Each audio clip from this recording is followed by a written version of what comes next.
శ్రీ సచ్చిదానంద సద్గురు సాయినాథ్ మహారాజ్కి జై. శ్రీ సాయి సచరిత 739 పేజీలోని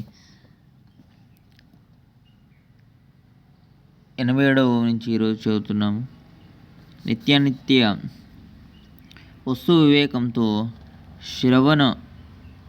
శ్రవణ మనన నిధి ధ్యాస చేయాలి.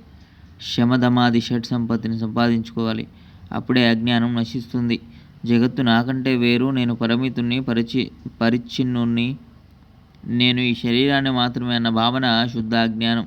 జ్ఞానాన్ని ప్రతిపాదించే వేదశాస్త్రాలలో పరమదయామయులైన భాష్యకారులు అనుబంధ చతుష్టయాన్ని విస్తారపూర్వకంగా వర్ణించారు.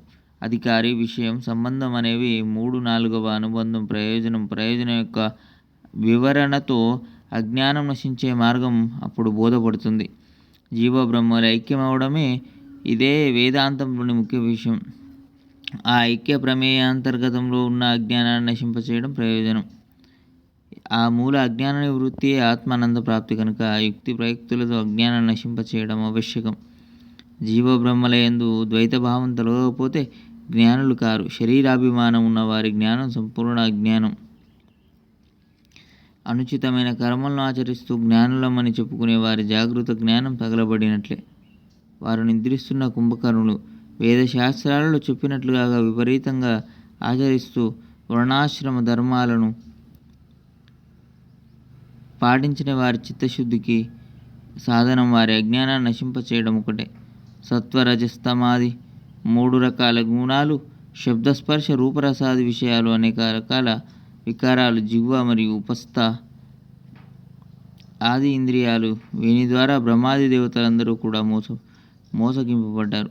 జగత్తులో ప్రాణులన్నీ అనాది నుండి అజ్ఞానంతోనూ మాయతోనూ కప్పబడి ఉన్నాయి. రాగద్వేషాది వికారాలతో మోహింపబడి ఇవన్నీ అజ్ఞానంతో ఆవృతమై ఉన్నాయి. జీవుడు అజ్ఞానంలో బద్ధుడైనాడు. అతని శుద్ధ ఆత్మస్వరూపం ప్రకటమవడానికి అజ్ఞానం, కోరికలు మరియు కర్మబంధనాలు అన్నీ విడిపోవాలి. 99వ నుంచి మరో వీడియోలో చదువుకుందాం. సచ్చిదానంద సద్గురు సాయినాథ్ మహారాజ్కి. లోకా సమస్తాన్ సుఖినో భవంతు. ఓం శాంతి శాంతి శాంతి.